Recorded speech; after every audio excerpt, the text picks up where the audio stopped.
Wholesale prices accelerated further in April, which is part of a broader inflation problem persisting throughout the US economy. And the Producer Price Index, which tracks how much manufacturers get for products at their initial sale, rose 11% from a year ago. That's according to the Bureau of Labor Statistics. And needless to say, many Americans are not happy about it. Each distribution, we try to provide 3 to 5 days worth of food for each person that's in the household. Right now, we're 1 to 2, sometimes 3 days less than what we're able to give people. I've never used the food banks before. I didn't have to. I felt, I leave it for people that needed it more, but now I really almost have to come. I mean, it's changed very fast. It helps me out tremendously because I don't work. I'm on disability. I don't have all the income anymore, and he can't support both of us. It helps in having whole meals. Many Americans are struggling to meet their basic needs as the annual inflation rate in the country remains close to a 40-year high. And people are pointing the finger of blame straight at the president over his perceived failings to get the surging inflation under control. RT's Caleb Maupin reports from New York. The economic data at this point is not good. The numbers indicate that the Consumer Price Index shows that inflation moved ahead at the rate of 8.3% in April.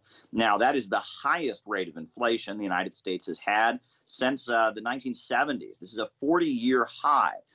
In addition to that, we also have the rate of household debt in the United States increasing. $16 trillion are owed.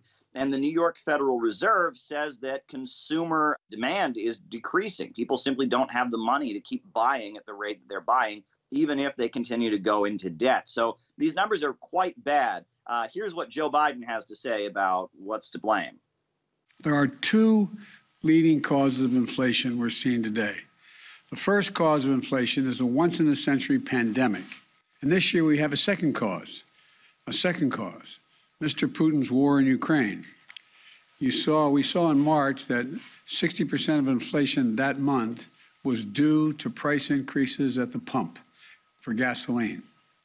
Well, some Americans are looking for yet another cause. They say that it's Joe Biden himself that is responsible and that mismanagement from his administration is causing American families to face this squeeze of rising gas prices, rising food prices, rising rates of debt, etc.